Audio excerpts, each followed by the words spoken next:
공무원의 장점 세 가지를 이야기를 하자면 우선 안정적이어서 부모님들한테 이제 인기가 많고 또 연금이 보장되니까 노후도 이렇게 뭐 좋고 맞아요. 그리고 막 칼퇴가 가능하다는 점이에요. 네. 오빠한테 굉장히 중요하죠. 맞아. 칼퇴를 이제 1순위로 여기시는 경우 씨한테는. 맞아요. 근데 중국에서도 공무원이란 직업이 좀 인기가 있는 직업인데 이게 좀 맞아요. 학벌이 조금 낮거나 아니면 제 자신이 이제 공부하고 있는 학과가 좀 인기가 있는 학과가 아닌 취업이 조금 어려운 친구들한테는 공무원을 이제 도전을 많이 하더라고요. 이제 공무원 시험 자체가 좀 공정하고 공평하게 뽑고 많이들 준비하는 것 같아요. 맞아. 그렇죠. 네, 한국에도 그래요? 한국에도 보통 많이 그러죠. 왜냐면은 보통 한국에도 문과생 출신들 친구들이 공무원을 많이 지원하는데 여러 가지 이유가 있는 것 같아요. 뭐 아무래도 이과에 비해서 문과는 좀 취업이 힘들다는 단점도 있는 반면에 아니면 또 오히려 또 문과생에게는 장점 중에 하나가 공무원 시험들에서 필요한 준비에 필요한 과목들이 있잖아요. 그게 문과생 공부들과 어느 정도 맞닿는 부분이 있어서 공부하는데 이과생들보다는 유리한 부분도 있다라는 장점도 오히려 있는 것 같아요. 그래서 맞아요. 문과 출신들이 많이 준비하는 것 같아요. 맞아요. 중국에서도 요즘 공무원을 많이 선호하는데요. 저번 주에 설시로 중국 갔다 왔는데 용돈 받으시러 뭐 친구도 만나고 했는데 친구가 주로 하는 말이 지금 취업도 힘들고 공무원을 준비하려고 하는 지금 이렇게 하고 있는데 그래서도 공무원 직업이 인기 직업인데 그 반면에 또 뭐 공무원을 선택하는 사람도 많고 주로 부모님이 중국에서는 부모님이 좀 체면을 많이 이렇게 생각하면서 맞아요. 학생들에게 공무원을 많이 추천하는 것 같아요. 체면? 네, 사회적으로 공무원이라는 직업 자체가 안정감이 있잖아요. 그래서 조금 좋은 직업이라는 인식이 있어요. 중국에서는. 네, 그래서 부모님한테는 내 자식이 공무원이다 그러면 좀 체면이 서는 느낌이에요. 네네네, 맞아요. 한국에도 그렇지 않나요? 한국에도 마찬가지로. 마찬가지예요. 네, 그렇죠. 한국에서는 뭐 그런 말도 있잖아요. 철밥통이다라는 말도 있어서. 중국에도 그런 얘기 있어요. 또 어떤 말이 있어요? 네, 중국에서도 중국어로 티에판완라고 티에판. 이게 무슨 뜻이에요? 그냥 뜻은 같아요. 한국에서 철밥통, 철밥그릇. 밥그릇. 다 비슷하구나. 쉽게 잘리지 않는. 맞아. 그런 점 때문에 부모님들이 항상 공무원에 대해서는 좋게 추천해 주시는 것 같아요. 긍정적이지. 맞아. 중국에서는 한국에 7급, 9급 이렇게 나뉘잖아요. 맞아요. 중국에서는 그렇게 전체적으로 나뉘는 게 없고 이 직급 그리고 어떤 지역에서 어떤 직급 그냥 이렇게 다 달라요. 이제 거기에 자기가 응시를 하는 건데 응시자 수가 어떤 직업은 되게 많지만 어떤 직업은 적기도 한데 제일 많은 직업은 뭐 2,500대 1 이렇게 경쟁률이 높기도 하고 그렇습니다. 저는 그거 되게 신기했었어요. 중국에는 그 공무원 시험에 이렇게 응시할 때 나이 제한이 있더라고요. 맞아요. 18세 이상부터 35세 미만 이렇게. 그럼 근데 저희는 만 나이로. 네 맞아요, 만 나이로. 우리나라 제가 알기로는 9급과 7급의 응시 조건이 조금 다른 걸로 알고 있어요. 9급 같은 경우는 만 18세 이상이면 응시가 가능한데 7급 공무원이 20세 이상이어야 가능하더라고요. 그래서 2살 차이가 나더라고요. 그래서 그 응시 조건은 조금 다른 것 같아요. 그러면은 이 최저 연령은 정해져 있는데 위에 최고 연령은 정해져 있지가 않은 거예요? 그 부분은 좀 더 알아보고. 특히 지난 2008년 공무원 임용 연령 제한까지 폐지되면서 10대 청소년부터 50대 베이비 부머 세대까지 다양한 연령층의 도전이 이어지는 상황입니다. 중국에서는 공무원 시험이 두 개로 나뉘는데 필기 시험과 그리고 면접 이렇게 나뉘어요. 근데 필기에서 또 두 가지로 나뉘어요. 근데 이게 중국어로 얘기를 드리자면 싱처 그리고 션룬 이렇게 두 가지로 나뉘는데 싱처는 무슨 뜻이지? 싱처가 이게 줄임말인데 행정직业能力测验이라고 하는 거예요. 이게 뭐냐면 행정 직업 능력 시험. 네, 직접 번역하자면은 어떤 느낌인지 감이 와요? 행정 직업 능력 시험. 행정 직업. 시험 문제를 찾아봤는데 헌법에 관한 내용이 좀 나오더라고요. 이 평소에 법을 얼만큼 물론 공부를 해서 그렇게 가는 거지만 법에 관해서 많이 알아야 통과할 수 있는 그런 시험인 것 같아요. 그러면 중국도 막 그런 시험을 준비하기 위해서 막 학원을 다니나요? 학원을 다니시는 분들도 네. 계시기는 해요. 근데 필기 시험 같은 경우에는 반반인 것 같아요. 필기는 굳이 학원을 다니지 않아도 통과할 수 있다고 하시는 분들도 계셔서 네 그렇게 다들 한국의 고시촌 이런 게 맞아요. 있잖아요. 그렇죠. 근데 중국에는 그런 게 없고 그냥 필기는 하고 싶은 사람만 학원 다니고 면접은 무조건 다들 다닌다고 하더라고요.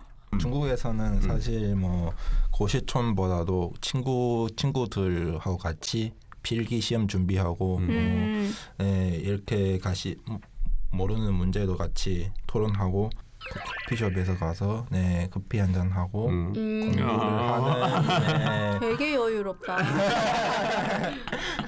공무원 그 시험 준비생들을 다룬 특집이 있었거든요. 그때 보니까 오전 6시에 수업이 시작하는데 그 맨 앞자리를 가서 앉기 위해서 저 그거 5시 봤어요. 있죠. 그거 봤어요. 네. 다시 4시부터 이렇게 줄을 서서 있더라고요. 공부하면서. 그래서 막 교실 중간중간에 강사님이 나오는 TV 화면 같은 그런 거 그건 이렇게 그냥 인터넷 설치하더라고요. 강의지. 맞아. 그래서 다들 아침부터 가서 줄 서고 근데 되게 치열하다. 진짜 치열하게. 맞아.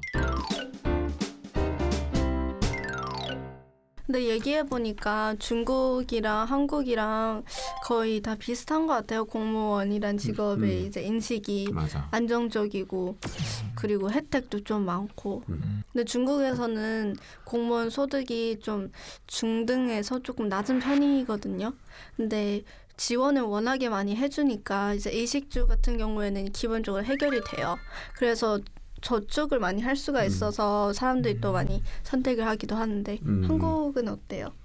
한국은 일단 저희 부모님을 뵀을 때 공무원에 대한 인식이 있는 것 같아요. 제가 이번에 집에 설날 때문에 내려가게 됐었는데도 부모님이랑 미래에 대한 이런저런 얘기를 하잖아요. 그때 부모님께서도 공무원을 추천해 주시더라고요. 약간 안정성도 있는 반면 약간 그런 편한 근무 환경 같은 거요? 좋은 근무 환경 뭐 그런 것 때문에 부모님들 추천해 주시는 것 같아요. 다들 공무원 해보고 싶다는 생각을 해본 적은 없어요 혹시? 없어요. 너무 단호하네요. 저도 없어요. 네. 아 진짜요? 네. 아, 저도 혹시 준영 씨는 해보고 싶은 공무원 있어요? 그 공항에 보면은 비행기가 뜨고 내릴 수 있는 거를 모든 것을 컨트롤하는 관제 타워가 있어요. 그 관제 타워 안에도 그 허락을 받고 이러는 거잖아요. 맞아요. 그 관제 타워 안에서 근무하신 공무원 중에 한 분이 항공 관제사가 있는데 그거를 한번은 해보고 싶다는 생각을 한 적은 있어요. 저는 사실 조금 안 어울리긴 한데 군인, 직업군인 같은 거. 멋있다. 아 그치. 멋있지. 생각이 멋있다. 네, 되게 그런 쪽으로 해보고 싶었었는데 그 키 제한 같은 게 있더라고요. 그래서 할 수는 있으나 급이 높진 않아서 파이팅. 조금 진짜 그랬어요. 슬프다. 중국에서는 군인이 그렇게 쉽게 되지는 않아요. 맞아요. 네네네. 한국 키 제한도 있고, 누구의 나를 네, 보는 키 제한도 있고, 네, 실력 제한 그리고 뭐 신체 조건, 공부도 네, 좀 잘해야 되고. 공부도 잘해야 실력 되고. 제한이 공부를 말하는 거예요? 아니요. 그냥 체력? 그냥 눈이 좋아요. 시력. 시력. 네, 시력. 눈이 좋아요. 눈이 좋아요. 그리고 수능 같은 중국에도高考 있잖아요. 네. 高考에서도 좀 좋은 점수를 받아야 이렇게 군인이 될 수 있는 조건이에요. 그리고 군인이 중국에서 또 혜택도 많이 받아요. 군인이 네. 있는 가정 쪽에는 혜택을 많이 주기도 하고. 네, 맞아요. 군인 지금 자식에는 수능에서 20점 최고 20점, 최저가 10점 정도를 지금 플러스로 주거든요. 근데 엄청난 거거든요. 네네네. 1점 차이로 몇천 명, 몇만 명을 따돌릴 그쵸, 수가 그쵸. 있는데 자식에게 가산점을 준다고요? 네네네 우와. 맞아요. 네. 20점을 가산점을 주거든요. 그래서 20점이 어마어마한 어마어마한 것 점수예요. 같아요. 그건 네. 마치 한국에서 3등급 나왔는데 1등급을 올려주는 네. 느낌. 우와. 그럼 조건 없이 그냥 부모님 중에 한 분이 군인이시다 하시면은 아들에게 네, 또 딸에게 그렇죠. 네. 그런 게 있구나. 그래서 왜 우리 아빠는 군인이 아니고 그렇게 말씀하시면 안 돼요. 우리 편집해 엄마는 주세요. 보시면 얼마나 속상. 그러니까요. 사랑합니다. 네, 대륙을 뒤흔들고 세계로 뻗어나가는 중국 기업들 심층적으로 낱낱이 분석해보는 시간입니다. 네, 저희의 분석력이 나날이 늘어가는 가운데 네. 오늘 만들어볼 중국 기업 프로파일은 어떤 주제인가요? 네, 사실 저희가 그동안 중국 기업들에 대해서 굉장히 다양하게 알아보고 있었는데 네. 이게 어떤 기업이 어떤 사업을 해오고 어떤 사업으로 성공을 했는지 이제는 어느 정도는 저희도 알게 된 것 같아요. 네. 근데 이 중국 기업만의 특별한 경영 특징이 있을 거라는 생각이 들어요. 네. 예를 들면 외국 기업들은 성과주의 경영을 한다든지 또 한국은 오너 경영을 한다든지 이런 특징들이 좀 있잖아요. 네, 맞습니다. 그래서 오늘은 이 성공의 밑바탕이 된 중국식 경영법은 어떤 게 있고 또 기업 회장님들마다 다 방식이 다를 겁니다. 그래서 어떤 특별한 경영 방식을 고수해 왔는지를 알아보도록 하겠습니다. 네, 바로 이 중국식 경영의 특징을 지금부터 키워드로 하나씩 알아보도록 하겠습니다. 네, 자, 첫 번째 키워드 하나, 단순하게 그리고 빨리입니다. 자, 중국식 경영의 특징은 크게 두 가지로 나눠 볼 수가 있다고 하는데요. 그중에 첫 번째가 단순하고 굉장히 수평적인 구조입니다. 자, 저희도 그동안 종종이 들어왔던 얘기지만 중국 기업 문화가 생각보다 굉장히 자유롭고 수평적인 분위기라고 하죠. 네, 일단 호칭부터 굉장히 수평적인 걸 확인할 수 있는데 우리는 처음에 왜 거래처를 만나거나 아니면 입사를 했을 때 이분이 대리님인지 과장님인지 모르면 이남규 대리님 씨 되게 어렵잖아요. 맞아요. 근데 중국 같은 경우에는 일반적으로는 그냥 이름으로 호칭을 쓰고 앞에 그냥 뭐 라오나 씨아오 정도로 붙이는 정도이기 때문에 네. 호칭부터 굉장히 수평적이라는 걸 느낄 수 있습니다. 네. 네. 그런데 이 수평적이고 자유로운 분위기가 중국의 급성장과 어떠한 연관이 있는지를 좀 살펴보면 보통의 이 수직적인 기업들은 한 가지를 결정하기 위해서 좀 여러 상사의 결재를 받거나 또 여러 절차를 거치게 되잖아요. 네. 근데 중국 기업은 이런 권한을 수평적으로 펼쳐서 서로 자연스럽게 경쟁하게 만든 거죠. 네. 네, 쉽게 말하면요. 이 매니저들에게 두 팀의 매니저들에게 자율권을 부여를 하고요. 각각 경영을 아예 바뀌어버리는 거예요. 네. 그러면은 뭐지? A팀은 좀 나랑 다른데? 이렇게 되면서 이제 경쟁이 자연스럽게 일어나게 된다는 건데요. 중국의 급진적인 성장에 매우 큰 역할을 했다고 볼 수 있겠죠. 네, 뭔가 네. 무섭기도 하네요. 네. 이런 경영 방식을 고수하는 기업 중에서 이 대표적으로 중국의 가전업체 1, 2위를 다투는 메이디와 하이어를 꼽을 수 있다고요. 네, 그때 공부했었던 기업들인데요. 네. 친숙해요. 네, 메이디는 주요 제품 라인 대부분이 아주 완전한 자율성과 책임이 부여된 각각의 독립적인 부서로 알아서 운영된다고 오. 알려져 있습니다. 네. 그리고 하이어는요, 아예 수천 개의 작은 회사들로 구성이 되어 있고요. 독립적으로 운영이 된다고 합니다. 네.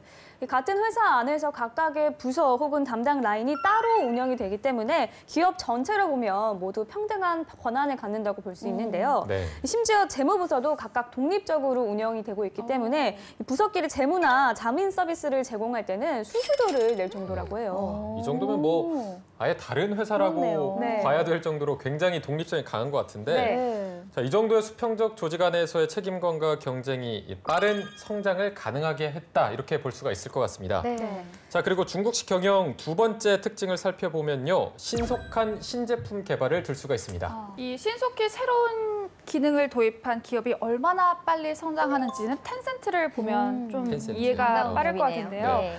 텐센트의 영향력은 QQ부터 시작을 했어요. 뭐 그때까지만 해도 모방 기업이다, 뭐다 말이 많았는데 네. 이제는 뭐 게임, 검색, 전자상거래, 음악, 웨이보어까지 빠른 속도로 도입을 했고 이에 따라서 급성장을 하면서 중국에서 손꼽히는 대기업으로 인정받고 있습니다. 네. 네, 현재 텐센트는 7억 명 이상의 사용자를 보유하고 있고요. 중국에 있는 카페에 딱 들어가잖아요. 그러면 거의 모든 사람들이 뭐 이미 위챗 같은 거 웨이신을 하고 있는 것을 확인할 수가 있습니다. 네. 네. 네.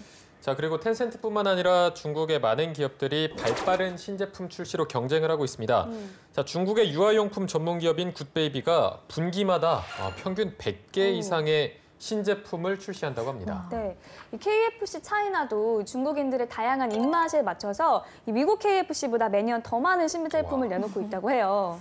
제가 근데지 KFC 정말 좋아하는데요. 아주 하는 게 없죠. 맨날 먹는 얘기만 하는 것 같아서. 근데 중국의 KFC 같은 경우는 치킨이 고추기름에 버무려져 있어서 중국 특유의 향이 있어서 굉장히 많은 사랑을 받고 또 중국의 그 열대 과일로 만들어진 아이스티도 있고요. 그 중국 맥도날드에 가면 북경 오리 햄버거가 있어요. 그러니까 우리 뭐 상어지 뭐 이런 거 있잖아요. 그런 것처럼 북경 오리 햄버거가 있어서 뭔가 중국인들의 입맛에 맞춰서 새로운 메뉴를 많이 개발하고 사랑을 받고 있습니다. 네. 자, 이렇게 중국 기업들의 경영 방식에 대해서 알아봤으니 짧은 시간 안에 기업을 성장시킬 수 있었던 또 다른 키워드, 회장님들의 경영 방법에 대해서도 알아보도록 하겠습니다. 두 번째 키워드로 만나보시죠. 네, 키워드 2. 직원 복지가 최고! 부럽네요. 그쵸. 신나네요. 말만 해도 너무 신나는데. 중국 대기업의 회장님들은 직원들의 복지를 굉장히 많이 신경을 쓰고 상당한 힘을 쏟는 걸 직접적으로 볼 수 있습니다. 네, 직원 복지의 대명사 먼저 화웨이의 란정페이 회장부터 살펴보도록 할게요. 화웨이의 본사가 위치한 션전시는요, 아주 살인적인 집값으로 유명한데요. 고임금으로 유명한 화웨이 직원들도 급여만 가지고는 집을 산다는 게 아주 평생 불가능하다고 합니다. 그래서 화웨이는 회사를 션전시 인근으로 옮기고요. 직원들에게 아파트를 시중 분양가의 3분의 1 수준으로 공급한다고 합니다. 대신 3년 이상 근속한 직원들에 한해서 그렇게 제공한다고 합니다. 3년 그냥 일하죠. 버텨야죠. 네, 3분의 1 수준으로 준다는데. 이게 다가 아니라 또 연말 보너스도 아끼지 않고 직원들과 주식을 또 공유하고 있다고 합니다. 물론 세상에 공짜는 없습니다. 이 화웨이는 중국에서 현재 야근 1등 기업으로 유명한데요. 이 때문에 직원 복지들로 인재를 이탈하는 것을 막고요. 또 도태되지 않도록 막는 역할까지 하고 있는 것 같아요. 남규 씨는 만약에 저녁이 있는 삶과 연봉 중에 어떤 걸 선택하시겠어요? 어렵다. 이게 직장 다니다 보니까 이 문제를 계속 고민하게 되는데 이건 뭐 엄마가 좋아 아빠가 좋아 이 문제인 것 같습니다.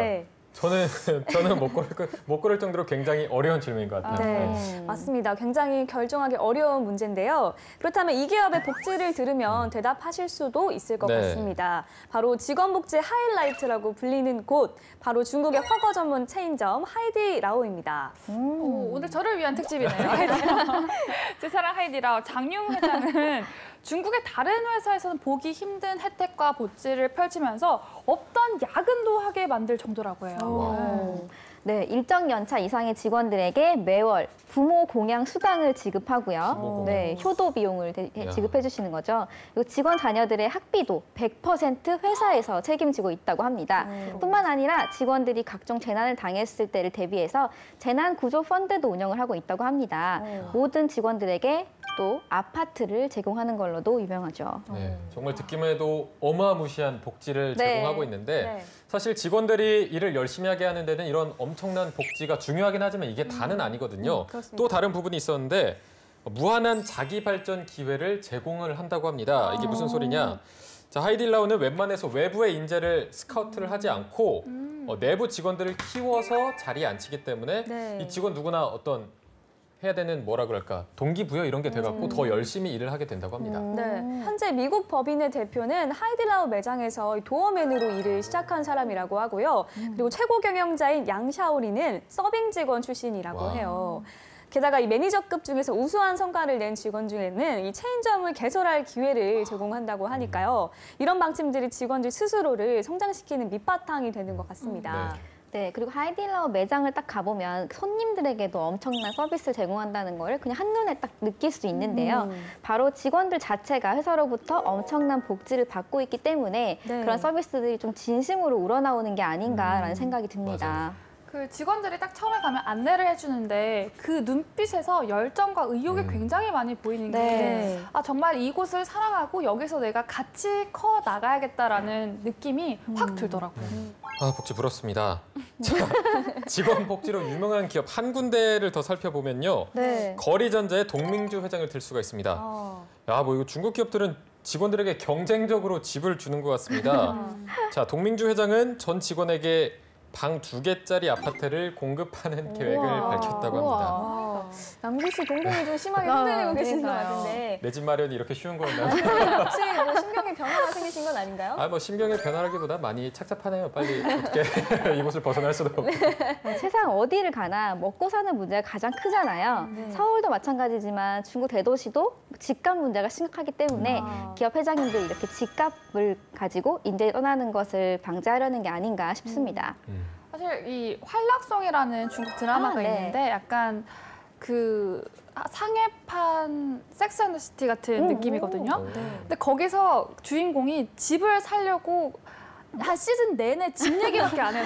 고군분투. 맞아요. 나 너랑 결혼해서 집을 사야 돼. 이거 너무 현실적이다. 네. 그러니까 사실 한국에서도 지방에서 올라오면 서울 집값이 월세 나가고 힘든데 네. 특히 상해 같은 경우는 서울 집값의 몇 배는 될 정도로 더 비싸니까 더 그런 안타까움들이 묻어나 있는 것 같아요. 네. 정말 기업의 회장님들이 경쟁적으로 직원 복지에 심혈을 기울이고 있다는 생각이 드는데요. 이렇게 직원들을 위한 배려가 결국은 직원들의 애사심을 높여서 책임감 있게 일을 할 수 있게 만드는 맞아요. 이렇게 선순환이 되지 않나 이런 생각도 좀 드는데요. 근데 저 좀 궁금한 게 있어요.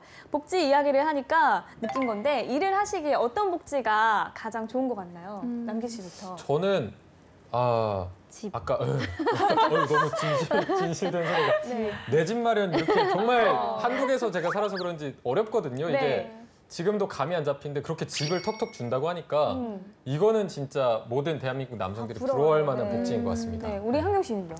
저는 실제로 제 중국 친구가 중국 회사를 다니는데 야근을 1시간 했다. 그럼 출근을 1시간 늦게 하더라고요. 우와. 그러니까 뭔가 되게 뭔가 맞잖아요. 상식적이잖아요. 합리적이고. 합리적이고. 이게 맞죠? 네. 쉬는 날 쉬고 일을 더한 만큼 쉬고 약간 이런 것들이 참 좋은 복지로 다가오더라고요. 저한테. 네, 부럽네요, 그것도. 혜쌤은요? 혜쌤은? 저는 실제로 이제 심천에 있는 모 기업에서 6개월 정도 파견 근무를 한 적이 있는데 네. 이렇게 뭐 집 주고 이런 거는 저한테 와닿지 않으니까 가장 와닿았던 복지는 오침 시간이 있었습니다. 심천이 되게 더운 도시거든요. 그래서 낮잠 시간이 있었어요. 그래서 모든 직원들 책상 옆에는 접이식 간이 침대가 있었고요. 그걸 가지고 이제 펼쳐서 점심 먹고 와서 한 30, 40분 되게 맛있게 자는 거예요. 네, 그러면 오후에 되게 업무 효율도 좋고 그게 되게 꿀맛이더라고요. 맞아요. 네, 불면증 다 고치고 왔잖아요. 네. 진짜 갈수록 얘기할수록 복통이 심해지고 있는 것 같은데 보미 씨는 가장 부러웠던 복지가 근데 있었을까요? 저도 사실 집의 한 표였어요. 그쵸. 워낙 네. 한국에서는 집 구하기가 어려우니까. 맞아요. 이게 집뿐만 아니라 뭐 월급도 올려주고 정말 좋은 게 많은 것 같습니다. 네. 자, 저희가 두 번째 키워드로 중국 대기업 회장들의 직원 복지 정책까지 알아봤고요. 세 번째 키워드도 이어서 페이쌤이 설명해 주시겠습니다. 네, 키워드 셋. 사람이 먼저다입니다. 흔히 용인술이라고 하죠. 사람을 쓰는 방법인데요. 전쟁에서도 그렇고 또 스포츠에서도 그렇고 어떤 포지션에 어떤 사람을 배치하느냐, 어떤 사람을 뽑느냐에 따라 그 승부가 다 달라진다고 볼 수 있겠는데요. 중국 대기업 회장님들은 바로 이 용인술에 능하다고 합니다. 네, 용인술.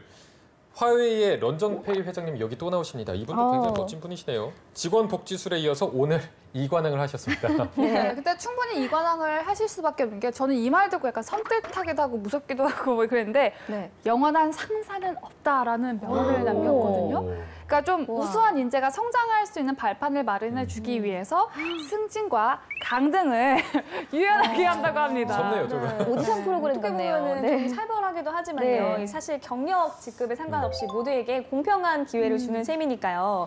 이 때문에 화해에서는 엄격한 실적 평가에 의해서 고위직에서 한 번에 강등이 되기도 하고요. 신입사원이 초보석으로 승진하는 사례가 적지 않다고 합니다. 네. 어떻게 보면 인생 역전의 기회가 열려 있다. 이렇게 해서 네. 더 저 같으면 열심히 하게 될 것 같아요. 네. 이런 부분은 좋은 것 같은데 자, 이제 또 다른 회장님의 용인술을 살펴볼 텐데 네. 홍콩의 큰 손하면 저희가 배웠습니다. 누구죠? 홍콩에서 1달러를 쓰면 5센트를 가져가시는 분 있잖아요. 맞습니다. 청풍그룹의 리자청 회장님이죠. 네, 맞습니다. 리자청 회장이 바로 그 다음 주인공인데 이분이 청렴 결백하기로 굉장히 유명하다고 합니다. 친분에 따라서 인재를 등용하는 기업은 반드시 망한다 이런 신념을 갖고 있다고 합니다. 네, 그리고 주어지는 일들을 아주 열심히 하는 직원들에게 중책을 맡겨서 자신의 가까운 곳에 두고 일하게 한다고 하는데요. 이런 경우 이제 갑질 논란에 휩싸이기는 쉽지만 리자청 회장은 자신이 믿지는 한이 있더라도 부하 직원에게는 해가 되는 일이 없도록 노력하는 리더로 유명하다고 합니다. 네. 이번에는 용인술의 귀재 마지막 회장님을 만나볼 텐데요. 아주 당근과 채찍권법을 대단하게 쓰시는 분이라고 합니다. 차이나 코담에서 늘 부르는 이름, 오늘도 아. 마윈 그 이름을 불러봅니다. 네. 아니 뭐 마윈 회장님이 직원 채용과 임금 인상에 가장 엄격한 CEO로 유명한데요. 직원 채용과 또 임금 인상은 언제든지 회사를 위태롭게 할 수 있다는 마윈의 지론을 갖고 있다고 해요. 네.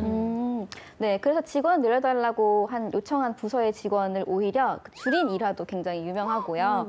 무섭죠. 네. 네. 그리고 271 원칙을 실행하는 것으로 유명한데요. 271 원칙이란 20%의 우수 직원, 70%의 평범한 직원, 1, 그리고 10%의 뒤처지는 직원들을 차등 대우하는 거라고 합니다. 네. 아까 초입에 보미 아나운서가 당근과 채찍 권법을 아주 대단하게 사용한다고 했는데 네.